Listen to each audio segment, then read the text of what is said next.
जय हिंद दोस्तों।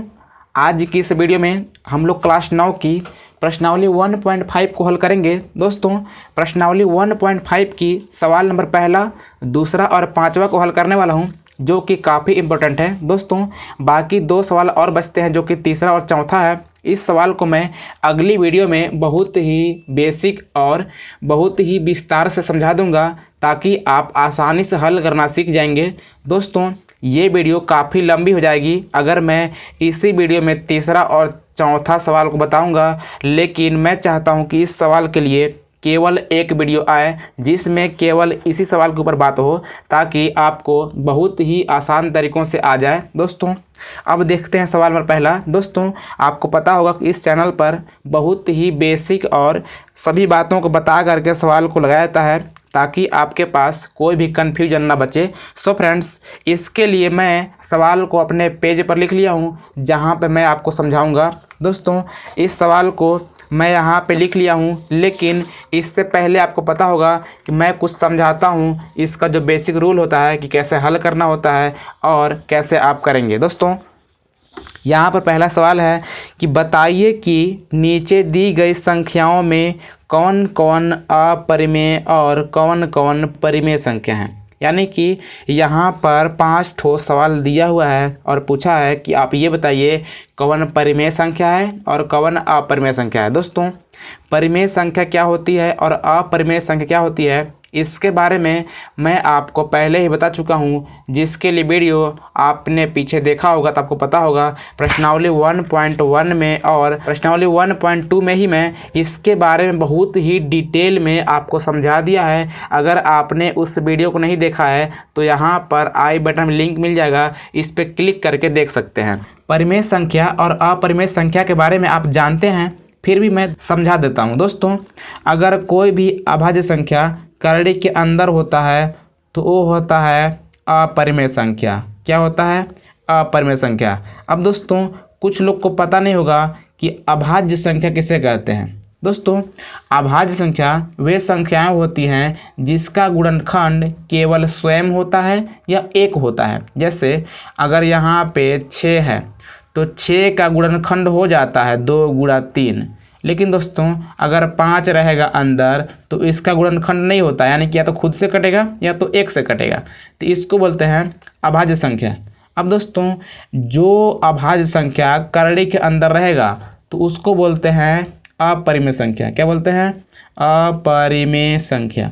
अब दोस्तों 2-3 बातों को आपको ख्याल रखना होगा। अगर आप परिमेय संख्या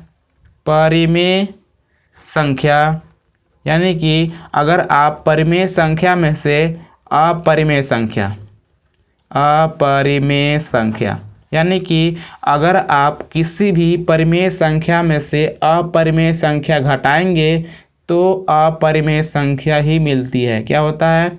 अगर किसी भी परिमेय संख्या में से अपरिमेय संख्या घटाएंगे तो आपको मिलेगा अपरिमेय संख्या, या किसी भी परिमेय संख्या में अपरिमेय संख्या जोड़ेंगे तब भी मिलेगा अपरिमेय संख्या। यानी कि आप सीधा समझ लीजिए कि अगर किसी भी परिमेय संख्या में अगर अपरिमेय संख्या जोड़ेंगे या घटाएंगे तभी आपको अपरिमेय संख्या मिलेगा, या गुणा करेंगे तब भी आपको अपरिमेय संख्या ही मिलेगा। आप इस बात का ख्याल रखेंगे। अब दोस्तों यहाँ पर देखते हैं सवाल नंबर पहला। आपको दिखाई दे रहा है कि यहाँ पर 2 माइनस √5 है, यानी कि 2 एक पूर्णांक है जिसको बोलते हैं परिमेय संख्या, क्योंकि हमने आपको बताया है कि कोई भी पूर्णांक क्या होती है? परिमेय संख्या होती है। तो इसका मतलब यह है कि ये वाला परिमेय संख्या है लेकिन ये वाला अपरिमेय संख्या है, क्योंकि हमने आपको बताया है कि अगर कोई भी संख्या यानी कि अभाज्य संख्या करड़ी के अंदर होती है तो वो वाला अपरिमेय संख्या होता है। तो ये वाला परिमेय है लेकिन ये वाला अपरिमेय है। तो हमने बोला है कि अगर परिमेय में से अपरिमेय घटाएंगे, माइनस का मतलब घटाएंगे, तो आपको मिलती है अपरिमेय संख्या। यानी कि परिमेय में अपरिमेय घटाएंगे तो आपको अपरिमेय ही मिलती है। तो कुल मिला के ये वाला अपरिमेय संख्या है। अब दोस्तों यहाँ देखेंगे तो यहाँ पर 3 + अंडर रूट में 23 है, माइनस में अंडर रूट में 23 है। अब दोस्तों आपको पता है कि यहाँ पे प्लस में अंडर रूट में 23 और माइनस में अंडर रूट में 23 है, तो प्लस माइनस कट जाएगा, केवल बचेगा 3। और दोस्तों आपको पता होगा कि कोई भी पूर्णांक क्या होती है, परिमेय संख्या होती है, क्योंकि इसके बटे आप 1 लिख सकते हैं, इसलिए ये वाला एक परिमेय संख्या है। आप सीधा समझिएगा कि कोई भी प्राकृतिक संख्या या पूर्णांक एक परिमेय संख्या होती है, जैसा कि हमने आपको प्रश्नावली 1.1 और 1.2 में सिखाया है। अब दोस्तों यहाँ पर सवाल नंबर तीसरा है, 2/7 और नीचे दोस्तों यहाँ पे 7 है, लेकिन हमने मिस्टेक से 2 लिख दिया है, तो नीचे है 7/7। अब दोस्तों ऊपर भी है करड़ी में 7 और नीचे भी है करड़ी में 7, तो करड़ी में 7 से करड़ी में 7 कट जाएगा, यानी कि ऊपर बचेगा 2 और नीचे 7। इस प्रकार से 2/7 हो गया। अब दोस्तों आपको पता होगा कि अगर कोई भी संख्या अंश और हर के रूप में होती है और दोनों पूर्णांक होते हैं, तो इसको बोलते हैं परिमेय संख्या। तो ये वाला एक परिमेय संख्या है। अब दोस्तों यहाँ पर है 1/2। अब दोस्तों ये वाला एक पूर्णांक है। आपको पता होगा कि कोई भी पूर्णांक, यानी कि कोई भी पूर्णांक या प्राकृतिक संख्या क्या होती है, परिमेय संख्या होती है। तो इस प्रकार से एक परिमेय संख्या है। और हमने बोला है कि अगर कोई भी अभाज्य संख्या करड़ी के अंदर रहता है, तो ये वाला अपरिमेय होता है। क्या होता है? अपरिमेय होता है। अब दोस्तों हमने बोला है कि अगर आप परिमेय संख्या में जोड़ेंगे चाहे घटाएंगे अपरिमेय संख्या है, तो गुणा करेंगे चाहे भाग करेंगे, तब भी आपको अपरिमेय संख्या ही मिलेगा। तो इस प्रकार से बट्टा में है, तो कहने का मतलब ये होगा कि अगर परिमेय संख्या में अपरिमेय संख्या से भाग देंगे तो क्या मिलेगा? अपरिमेय संख्या, यानी कि ये वाला भी अपरिमेय संख्या ही है। अब दोस्तों यहाँ पर है 2 गुणा पाई। दोस्तों जो पाई है, पाई एक अपरिमेय संख्या होती है, क्योंकि जो इसका मान होता है कभी भी नहीं निकलता है पूर्ण रूप से। आपको पता होगा कि इसका मान 3.14 दिखाया जाता है, लेकिन अगर आप भाग देंगे तो कभी ज़िंदगी में नहीं कटता है, लेकिन यहाँ पर 2 अंक मान लिया गया है। लेकिन दोस्तों ये वाला एक अपरिमेय संख्या होता है। लेकिन दोस्तों जो 2 है, 2 एक परिमेय है और ये वाला अपरिमेय है। तो हमने बोला है कि अगर आप किसी भी परिमेय संख्या में अपरिमेय संख्या से गुणा कराएंगे तो अपरिमेय संख्या ही मिलती है।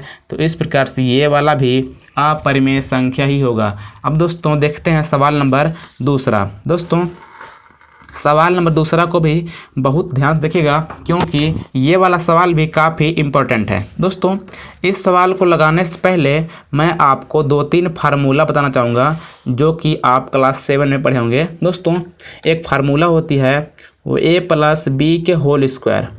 इसका होता है a² + b² + 2ab। और दोस्तों एक फार्मूला और होता है a-b²।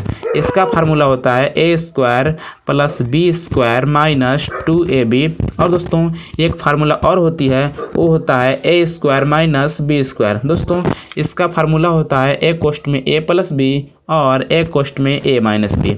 अब दोस्तों अगर आप इन तीनों फार्मूलों को जानते हैं तो समझिए कि आप इस सवाल को भी आसानी से हल कर पाएंगे।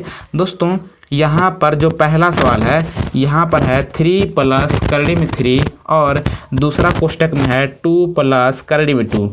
दोस्तों यहाँ पर दोनों कोष्ठक में जो संख्याएं हैं दोनों अलग अलग हैं, तो यहाँ पे आपको गुणा बारी बारी कराना पड़ेगा। यानी कि आप इस 3 को उठाएंगे तो इस 3 का गुणा इन दोनों में कराएंगे, एक बार इसको उठाएंगे तो इसका गुणा इन दोनों में कराएंगे। चलिए कराते हैं। यानी कि जब इस 3 का गुणा कराएंगे 2 में तो हो जाएगा 3 दूना 6, और इस 3 का कराएंगे इसमें तो हो जाएगा 3√2। दोस्तों कुछ लोग क्या करते हैं कि 3 दूना 6 करते हैं, ऐसा मत कीजिएगा। अगर ये वाला भी करड़ी के अंदर होता तब ऐसा कराते, लेकिन ये वाला बाहर है तो बाहर ही रहेगा, इस प्रकार से। अब दोस्तों इसका गुणा हमने दोनों में करा लिया, अब इसका गुणा कराएंगे दोनों में, तो क्या होगा?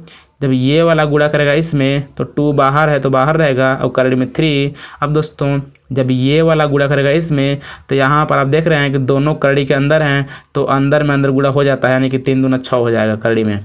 अब दोस्तों जब इतना हो जाता है तो ये देखते हैं कि कोई भी संख्या मिल रहा है कि नहीं मिल रहा है। यानी कि अगर ये 6 है तो अगर और कहीं पे कोई अंक होता यानी केवल अंक होना चाहिए, वो भी करड़ी के बाहर होना चाहिए, तो उससे ये वाला जूट चाहे घट सकता है। लेकिन अगर ऐसा और कहीं पे नहीं है तो इसको नहीं जोड़ सकते। अब दोस्तों यहाँ पर आप देख सकते हैं कि 3√2 है और यहाँ पे 2√3 है, यानी कि इसको भी जोड़ या घटा नहीं सकते, क्योंकि अगर यहाँ पे 2 है, अगर यहाँ पर भी 2 होता तब जोड़ देते, लेकिन यहाँ पे 3 है तब नहीं जोड़ेंगे। अगर यहाँ पे 2 होता तो बाहर ला जोड़ लेते, यानी कि 3 2 5 लिख के और अंडर में 2 लिखते, लेकिन नहीं मिल रहा है तो नहीं जोड़ेंगे। इस प्रकार से ये वाला आंसर हो जाएगा। अब दोस्तों यहाँ पर है 3 + √3 और यहाँ पर है 3 - √3। अब दोस्तों हमने आपको यहाँ पर फार्मूला बताया था कि एक क्वेश्चन में a + b, एक क्वेश्चन में a - b, फार्मूला होता है a² - b² का, यानी कि a + b और a - b। अब दोस्तों a + b और a - b कहने का मतलब ये होता है कि दोनों कोष्टक में सेम चीज़ें होनी चाहिए, लेकिन एक में प्लस और एक में माइनस होना चाहिए। अगर ऐसा रहेगा तो इसको बोलेंगे a + b और a - b।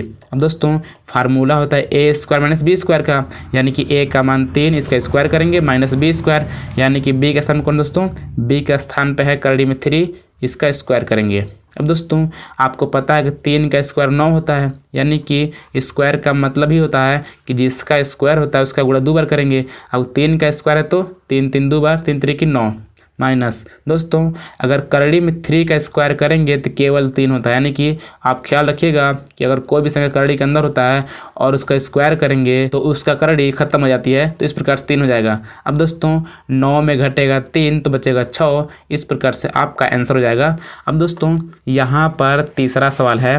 सवाल दोस्तों है करड़ी में 5 + करड़ी में 2 का होल स्क्वायर, यानी कि आपको अभी हमने बताया फार्मूला a + b का होल स्क्वायर। क्या a + b का होल स्क्वायर दोस्तों फार्मूला होता है a² + b² + 2ab, यानी कि यहाँ पर इसी फार्मूले पर खोलेंगे।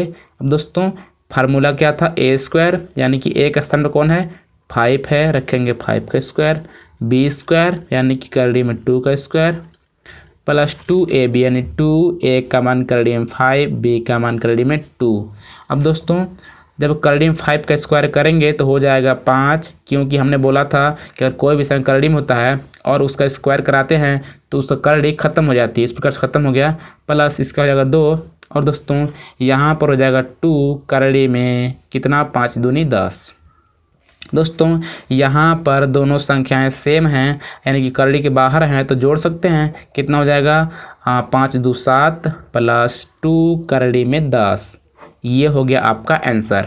अब दोस्तों इसी प्रकार से यहाँ पर अगला सवाल है, यानी कि यहाँ पर है दोस्तों, यहाँ पर आप देख पा रहे होंगे कि दोनों कोष्टक में सेम चीज़ें हैं, यानी करड़ी में 5 - करड़ी में 2, करड़ी में 5 + करड़ी में 2। हमने बोला है कि अगर दो कोष्टक में सेम चीज़ें हों, एक कोष्टक में प्लस और एक कोष्टक माइनस रहेगा, तो आप समझिएगा कि a + b और a - b का फार्मूला लगेगा, यानी क्या होता है a² और माइनस में b², इस पर रखेंगे तो इसका हो जाएगा 5 - 2, यानी कि 3, ये आपका हो जाएगा आंसर। दोस्तों इस प्रकार से हमने प्रश्नावली 1.5 का सवाल नंबर पहला दूसरा को हल कर लिया।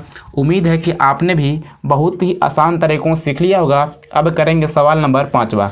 दोस्तों अगर यहाँ तक आप बहुत ही आसान तरीक़ों से सीख चुके हैं तो इस सवाल को प्लीज़ लाइक करके चैनल को सब्सक्राइब कर लीजिए और बेल आइकन प्रेस कर लीजिए, ताकि आपको ऐसी ही वीडियो हमेशा मिलती रहे, क्योंकि इस चैनल पे आपको बहुत ही आसान तरीक़ों से हर एक सवाल को समझाया जाता है। दोस्तों यहाँ पर अगला सवाल है, यानी बोला है 5वां सवाल में निम्नलिखित के हरों का परिमेयकरण कीजिए, यानी कि सवाल पहला है 1/7 और दूसरा सवाल है दोस्तों 1/ करड़ी में 7 - करड़ी में 7। दोस्तों बोला है कि हरों का परिमेयकरण कीजिए। दोस्तों आपको सबसे पहले मैं ये समझाना चाहता हूँ कि परिमेयकरण करते कब हैं। दोस्तों अगर किसी भी सवाल के आंसर जब आएगा, अगर उसके हर में करड़ी आता है तो उसका आप परिमेयकरण कीजिएगा। अब दोस्तों सबके हर में करड़ी है तो क्या होता है ना कि परिमेयकरण करने पर हर में करड़ी खत्म हो जाती है। अब दोस्तों यहाँ पर अगर करड़ी में 7 है तो क्या करेंगे ना कि यहाँ पर जो हर में रहेगा इसी से ऊपर नीचे गुणा कराएंगे, यानी कि करड़ी में 7 है तो करड़ी में 7 से ही ऊपर नीचे गुणा कराएंगे। अब दोस्तों जब करड़ी में 7 गुणा करेगा 1 में तो सिर्फ हो जाएगा करड़ी में 7, और बट्टा में जब करड़ी में 7 गुणा करेगा करड़ी में 7 से तो सिर्फ 7 होता है, क्योंकि हमने बोला था कि अगर कोई भी करड़ी में संख्या जब 2 बार गुणा करता है तो उसका करड़ी खत्म हो जाता है, यानी केवल एक बार लिखते हैं। अब दोस्तों इस प्रकार से आपका आंसर हो गया। लेकिन दोस्तों ये सवाल इससे थोड़ा डिफरेंट है, यानी कि यहाँ पर 1/√7 माइनस √6 है। अब दोस्तों अगर आपके पास सवाल कुछ इस प्रकार से रहेगा तो गुणा का चिन्ह लगाइएगा और यहाँ पे √7 माइनस √6, यानी कि दोस्तों यहाँ अगर माइनस रहेगा तो आप यहाँ प्लस से ऊपर नीचे गुणा कराएंगे, यानी कि हर के जस्ट विपरीत से ऊपर नीचे आपको गुणा करवानी होगी।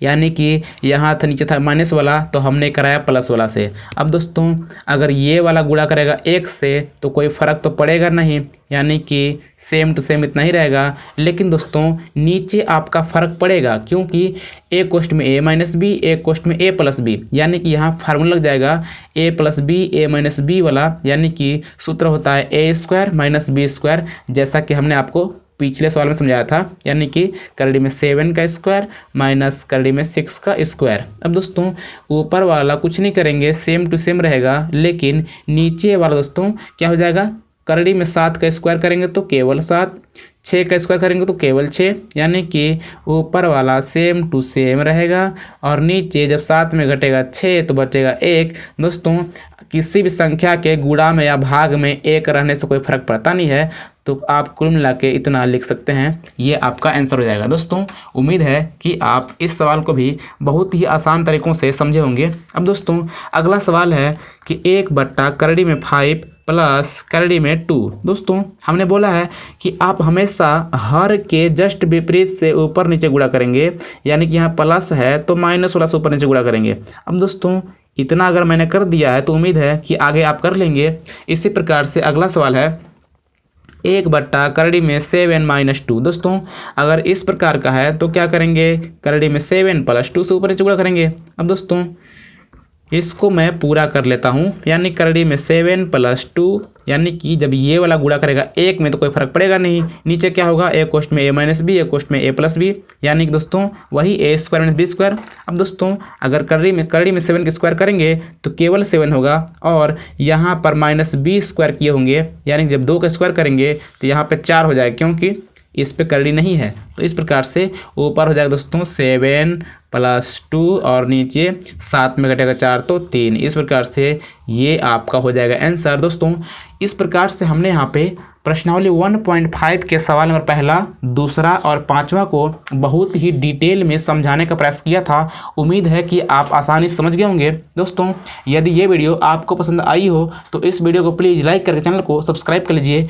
और बेल आइकन प्रेस कर लीजिए, क्योंकि अभी आप क्लास 9 में पढ़ रहे हैं। इसी प्रकार से बहुत ही आसान तरीक़ों से लगा करके आपको क्लास 10 की भी सारी सवालें बताई जाएंगी और आप आसानी से सीख पाएंगे। सो फ्रेंड्स मिलते हैं अगली वीडियो में, तब तक नमस्कार, जय हिंद।